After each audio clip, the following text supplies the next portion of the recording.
بسم اللہ الرحمن الرحیم۔ السلام علیکم ورحمۃ اللہ وبرکاتہ۔ آپ تمام حضرات کو محی الدین اسٹوریز آفیشیل اکاؤنٹ پر خوش آمدید کہتا ہوں۔ آئی ہوپ باقی تمام قسطیں ویران زندگی کی آپ دیکھ چکے ہیں، تو میں آپ کے لیے ایک نیو قسط لے کر آیا ہوں، ویران زندگی قسط نمبر 12 رومانٹک ناول۔ بنا دیری کیے ہم کہانی کی طرف چلتے ہیں۔ تو کہانی کچھ یوں ہے، ویران زندگی جمیلہ نواب قسط نمبر 12۔ بارات آ چکی تھی، شادی کی تقریب کا انتظام اچھے سے شادی ہال میں کیا گیا تھا، نکاح شروع ہو چکا تھا۔ زہیب اور وقار مولوی صاحب کے ساتھ رابی کے پاس برائیڈل روم میں آئے تھے، جہاں پروین بیگم اور کچھ اور بھی رشتہ دار خواتین موجود تھی۔ نکاح کے کلمات کے بعد مولوی صاحب کی طرف سے سوال ہوا تھا،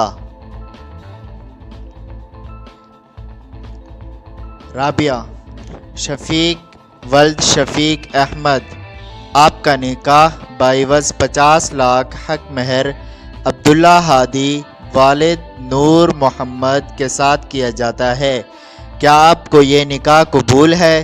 اس بات سے رابی کو گویا سانپ سونگھ گیا تھا۔ وہ گمسم سی نظریں نیچے کیے اپنے ہاتھوں کو دیکھ رہی تھی۔ بیٹا، پروین بیگم نے بیٹی کو جگانا چاہا تھا، میں تم سے محبت نہیں کرتا گڑیا، تمہیں مرد کی ضرورت ہے، تمہاری عمر کا تقاضا ہے، شادی کر لو۔ زہیب کے الفاظ رابی کے کانوں میں نئے سرے سے گونجے تھے۔ اس نے زہیب کی طرف دیکھ کر قبول ہے بولا تھا۔ زہیب کی آنکھوں میں آتی نمی وہ دور سے بھی دیکھ سکتی تھی۔ سب اسے گلے لگا کر مبارکباد دے رہے تھے۔ وہ کسی سجی ہوئی مورتی کی طرح سپاٹ چہرے لیے فقط زہیب کو تک رہی تھی۔ اس کی نظر میں گلہ اور شکایت تھی، آنسو کے نام پر نمی تک نہیں آئی تھی۔ رابی کی جھیل جیسی آنکھوں میں وہاں بس انتقام ہی انتقام تھا۔ نکاح کے چند الفاظ نے گویا اس کے جذبات پر باندھ دیا تھا۔ وہ اب پرسکون تھی۔ وہ خود کو زہیب سے چھیننا چاہتی تھی جو وہ کر چکی تھی۔ مولوی نکاح مکمل کر کے اب ہادی کے پاس آیا تھا، جو مسلسل ٹشو سے آتا پسینہ صاف کرتا سامنے بیٹھی ہانی کو بار بار دیکھ رہا تھا۔ نکاح شروع ہوا تھا۔ مولوی نے سوال کیا تھا، جس کا جواب ہادی نے ہانی سے نظر چرا کر ہاں میں دیا تھا۔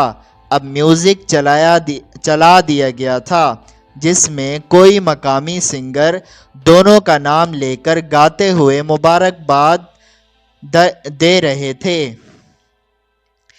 رابی کو اب ہادی کے ساتھ لا کر بٹھا دیا گیا تھا۔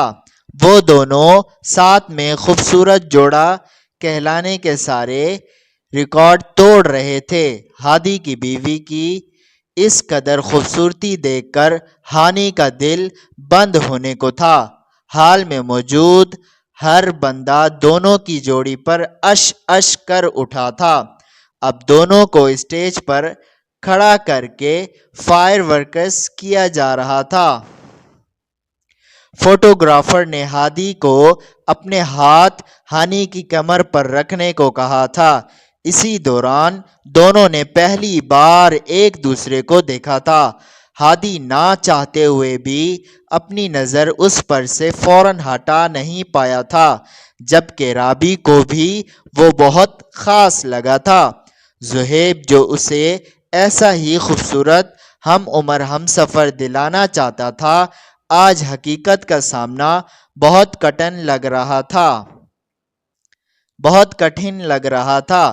اسے سانسوں کی روانی کی خاطر اپنی ڈریس شرٹ کہ کچھ اوپر کے بٹن کھولنے پڑے تھے۔ یہ سب ہانی بھی دیکھ رہی تھی۔ اپنی آنکھوں سے اسے کسی اور کا ہوتا دیکھنے کی ضد اسے بہت مہنگی پڑی تھی۔ ہادی کی کچھ لمحوں کی نظر ہانی کا سب کچھ بہا لے گئی تھی۔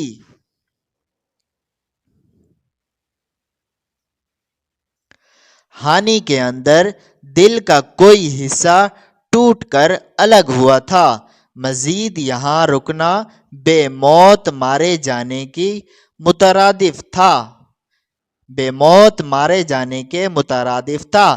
وہ چادر اوڑھ کر کیپ لے کر گھر کے لیے نکل آئی تھی۔ وہ واپسی کا سفر بہت اذیت ناک تھا۔ بلا شبہ کچھ دیر میں فوٹوگرافر مختلف پوزز میں ان کی تصاویر بناتا رہا۔ پھر باراتیوں کو کھانا کھلا کر رابی کو دعاؤں کے ساتھ روتے دھوتے رخصت کر دیا گیا۔ گھر آنے تک رات 8 بج چکے تھے۔ وہاں بھی کچھ رسموں کے ساتھ رابی اور ہادی کو خوش آمدید کیا گیا تھا۔ جب رابی کو کمرے میں لایا گیا تب تک گھڑی رات کے 11 بجا رہی تھی۔ کمرہ بہت نفیس انداز میں سجایا گیا تھا۔ تھکاوٹ سے رابی کا برا حال تھا۔ وہ بس جلد از جلد سونا چاہتی تھی۔ وہ اسی ارادے میں بیٹھی بس آنے والے کی منتظر تھی جب صبیہ بیگم کمرے میں آئی تھی۔ السلام علیکم میری بیٹی، میں آپ کی امی ہوں آج سے۔ وہ رابی کا سر چوم کر بہت محبت سے بولی تھی۔ رابی نے مسکرا کر بس سر ہلایا تھا۔ آپ بہت خوبصورت ہو۔ میں اپنے بیٹے کے لیے جیسی حسین بیوی چاہتی تھی آپ ہو بہو ویسی ہو۔ آپ ہادی کی ٹکر کی خوبصورت ہیں۔ میں بہت خوش ہوں میری جان۔ میں آپ سے کچھ نہیں چاہتی، بس میرے بیٹے کی زندگی خوشیوں سے بھر دو۔ گھر کا کوئی کام کچھ بھی آپ کی ذمہ داری نہیں، جو دل میں ہو کریں، بس میرا بیٹا مجھے خوش نظر آنا چاہیے، اتنی سی خواہش ہے۔ اسے آپ میری ادنا سی التجا سمجھیں یا ایک ماں کا حکم۔ وہ رابی کا ہاتھ باقاعدہ چوم کر بول رہی تھی، اور یہ آپ کے لیے منہ دکھائی ایک ماں کی طرف سے۔ ہیروں سے بنا ایک خوبصورت بھاری سیٹ وہ رابی کے آگے ڈبے میں کرتے ہوئے بولی تھی، جسے دیکھ کر رابی کو اپنی قسمت پر رشک آیا تھا۔ شکریہ آنٹی۔ ہاں ماں بولو، ماں بولو، میں جیسے ہادی کی ماں ہوں ویسے ہی آپ کی۔ اچھا میں اس نالائق کو بھیجتی ہوں۔ وہ شفقت سے ایک بار پھر رابی کا سر چوم کر باہر نکل گئی تھی۔ کیسا عجیب دور ہے میرے اللہ! ایک طرف زہیب کی محبت سے دستبرداری کا سوگ ہے تو دوسری طرف اتنا خوبصورت ہم عمر شوہر اور اتنی اچھی ساس کا ساتھ سمجھ نہیں آتی۔ پلڑا کس کا بھاری ہونا چاہیے۔ کاش زہیب آپ مجھے اپنا لیتے تو آج مجھے منافقت والی زندگی کا آغاز نہ کرنا پڑتا۔ مجھے یہ سب نہیں چاہیے زہیب، بس آپ چاہیے تھے مجھے۔ آنکھیں بھگو کر اب آنسو گال پر آ چکے تھے۔ عورت کی زندگی میں پلڑا ہمیشہ محبت کا ہی بھاری ہوا کرتا ہے۔ مرد کی فطرت بہت عجیب بنائی گئی ہے۔ وہ محبت، دل لگی، دلچسپی، عادت، ضرورت، محبوبہ، مجبوری اور بیوی، ان تمام عورتوں میں بہت اچھے سے فرق بنا کر اپنا وقت گزار لیتا ہے۔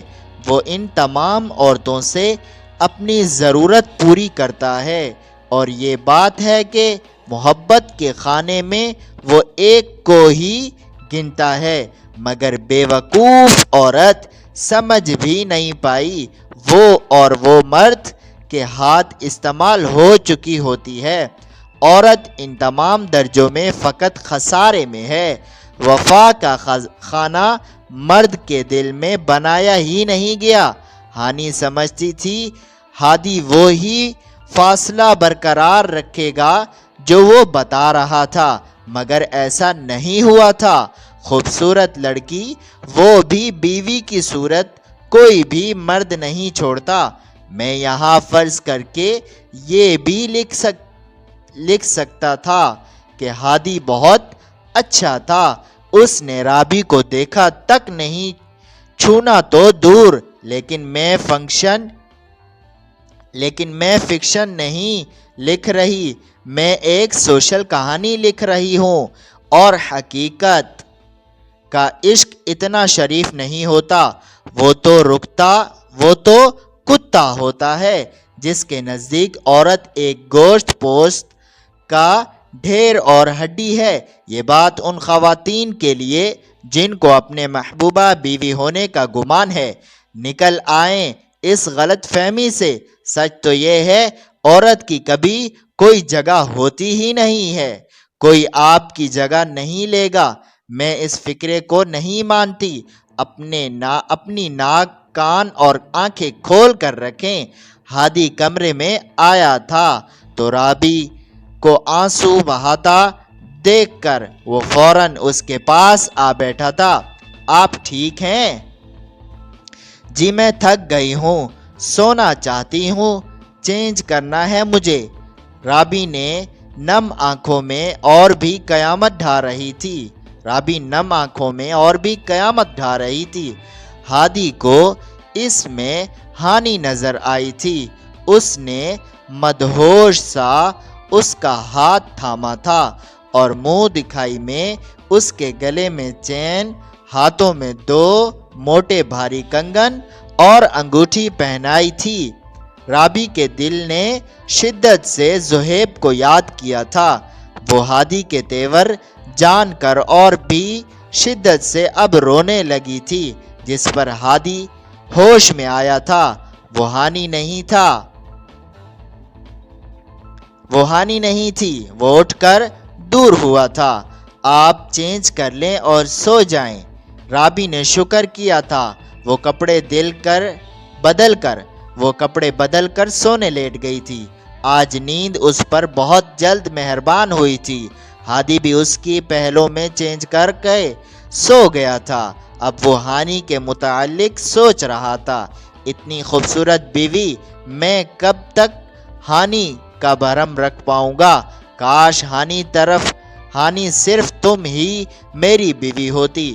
وہ انہی سوچوں میں گم سو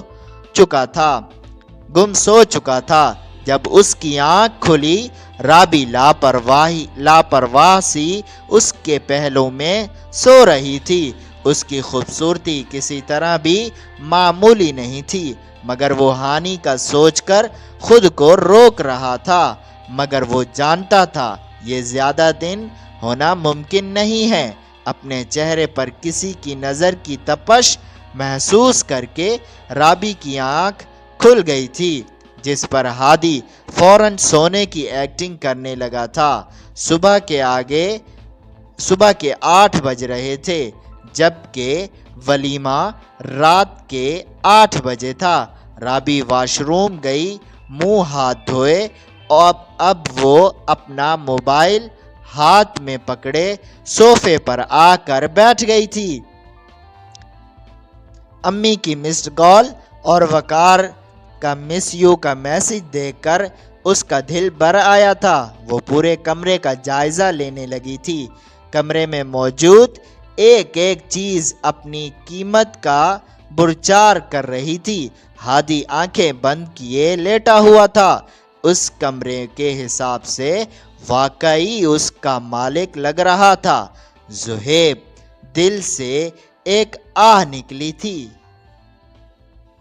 وہ پانی پی کر صوفے پر ہی دوبارہ لیٹ گئی تھی۔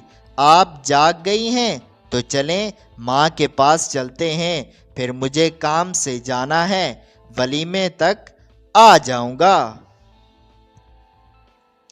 وہ جمائی روکتا ہوا واش روم جاتا ہوا رابی کو کہہ رہا تھا، جی۔ ہادی خوبصورت ڈریسنگ کیے نہا کر باہر آیا تھا۔ ماں نے آپ کے آج کے دن کے کپڑے بھی اندر آپ کی الماری میں رکھوائے ہوئے ہیں، آپ پہن لیں اور تیار ہو جائیں، پھر چلتے ہیں ماں کے پاس۔ جس کلر کی میری شرٹ ہے گرے، ویسے ہی منی فراک ہے امپورٹڈ والی، وہ پہن لیں۔ وہ بالوں میں برش کرتا اسے بتا رہا تھا، جس پر رابی عمل کر کے باہر آئی تھی۔ اس کے لمبے گیلے بال وہ ان کپڑوں میں رات سے بھی زیادہ حسین لگ رہی تھی۔ ہادی اس کو دیکھنے سے خود کو روک نہیں پا رہا تھا۔ یہ آپ کی جیولری ایک سادہ سا گرے خوبصورت اینٹک سٹائل کا سیٹ، وہ اس کی طرف بڑھا کر بولا تھا۔ رابی ہلکا پھلکا تیار ہو کر اب گرے گلاس سٹون والی ہیل پہن کر دوپٹہ سیٹ کر رہی تھی۔ میں تیار ہوں۔ ہادی جو اسے ٹکٹکی باندھے دیکھ رہا تھا، ایک دم اس کی آواز سے ہوش میں آیا تھا۔ دونوں کمرے سے نکل کر اب سیڑھیوں سے نیچے آ رہے تھے۔ صبیہ بیگم خلاف معمول کمرے کی بجائے نیچے بیٹھی چائے پی رہی تھی۔ ان کو دیکھتے ہادی نے اپنا بازو رابی کے گرد حائل کیا تھا، جس پر رابی تھوڑی گھبرا گئی تھی۔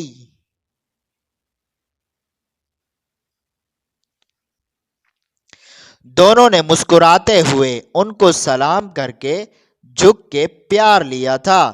جیتے رہو میرے بچوں۔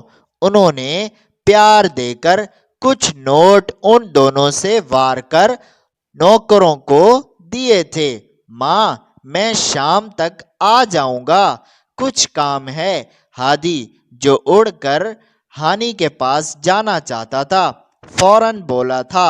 اس کا دل آج کا پورا دن ہانی کے ساتھ کسی اچھی جگہ گزارنے کا تھا، مگر صبیہ بیگم نے فوراً نفی میں سر ہلایا تھا۔ نہیں بیٹا، تم ایسا کرو، رابی کو گھمانے لے جاؤ، پھر ماں باپ سے ملوا لاؤ، پھر وہاں سے پارلر، پھر ہال میں لے آنا۔ رات تک جس جگہ آپ دونوں کی آج کے دن کی اپائنٹمنٹ ہے، آپ دونوں کے ڈریسز بھی ادھر ہی ہیں، لہٰذا کوئی مسئلہ نہیں ہوگا۔ ماں گھر رابی کو کل لے جاؤں گا، آج کچھ کام تھا۔ ہادی نے نرمی سے ماں کو سمجھانا چاہا تھا۔ نہیں بیٹا، کل شام میں آپ دونوں کو ورلڈ ٹور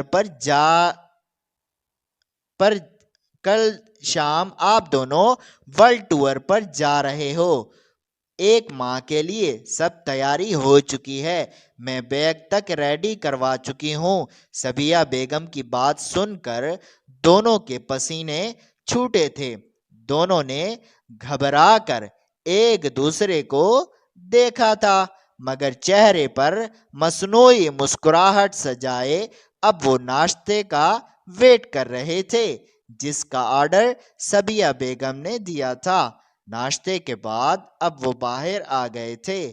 دونوں خاموش تھے۔ رابی تم بول سکتا ہوں تم بول سکتا ہوں آپ کو؟ جی بول لیں، رابی نے فوراً جواب دیا تھا۔ تمہیں آنٹی کے گھر چھوڑ آتا ہوں، تم دن گزار لو، میں پارلر کے ٹائم تک آ جاؤں گا، مگر تم ماں کو یہی کہنا ہم پورا دن ساتھ تھے، اوکے؟ ہادی نے ڈرتے ہوئے رازداری سے پوچھا تھا۔ جی ٹھیک ہے، میں نہیں بتاؤں گی، آپ بے فکر رہیں۔ رابی نے کچھ سوچ کر مسکرا کر کہا تھا، تم بہت اچھی ہو رابی۔ ہادی رابی کو دروازے پر چھوڑ کر ہانی کے پاس چلا گیا تھا۔ رابی اندر آئی تو سب ٹی وی لاؤنج میں خاموشی سے بیٹھے ہوئے تھے۔ وہ بھاگ کر ماں کے گلے لگی تھی، جس سے سب کی آنکھیں اسے دیکھ کر خوشی سے بھیگ گئی تھی۔ امو، دروازہ کیوں کھلا چھوڑا تھا؟ پہلے تو ایسا کبھی نہیں کیا۔ رابی زہیب کی طرف دیکھ کر مطمئن سی بولی تھی، اس گھر کی قیمتی چیز تو چلی گئی، اب کیسا ڈر بیٹا؟ ہادی کیوں نہیں آئے؟ ماں نے فکر مندی سے پوچھا تھا۔ امی، تھوڑا کام تھا ان کو، شام تک آئیں گے، مجھے پارلر لے کر جانے، پھر ادھر سے ڈائریکٹ ولیمہ اٹینڈ کریں گے۔ کل امو ہم ورلڈ ٹور پر نکل رہے ہیں، تو کہتے پورا دن گھر والوں کے ساتھ مزے کرو۔ وہ ہر لفظ زہیب کو جتا کر ادا کر رہی تھی۔ وہ گلاسز ٹھیک کرتا اسے خوش دیکھ کر خوش لگ رہا تھا۔ سب رابی کو خوش دیکھ کر خوش تھے۔ وقار اس کی پسند کی چاٹ لینے باہر گیا تھا۔ ماں اس کی پسند کے کھانے بنانے کچن میں، زہیب اپنے کمرے میں، رابی کو اپنے کمرے سے چھوٹی موٹی ضرورت کی کچھ چیزیں پیک کرنے ادھر بھیجا تھا۔ وہ پیکنگ کرتی اچانک تیزی سے اٹھی اور زہیب کے کمرے میں بنا نوک کیے چلی آئی۔ کیسی ہو گڑیا؟ بہت اچھا لگا تمہیں اس طرح خوش دیکھ کر۔ وہ گھبرا کر فوراً بولا تھا، جس پر رابی نے ایک زوردار تھپڑ اس کے منہ پر رسید کیا تھا۔ اب وہ بیٹھی رو رہی تھی۔ زہیب منہ پر ہاتھ رکھے اس کی طرف پریشانی سے دیکھ رہا تھا۔ نہیں ہوں میں خوش، وہ آپ نہیں ہیں۔ آپ کو فرق پڑا؟ میں نے ایک انجان شخص سے شادی رچا لی، مگر آپ کو ذرا بھی فرق نہیں پڑا۔ وہ چیخی تھی۔ رابی، کوئی سن لے گا، چپ کر جاؤ۔ وہ آہستہ سے بولتا ہوا اس کے پاس بیٹھا تھا۔ کل مجھے وہ اتنا دور لے کر جا رہا ہے، میں کیسے اپنی حفاظت کر پاؤں گی؟ زہیب، آپ کی محبت نے مجھے کہیں کا نہیں چھوڑا۔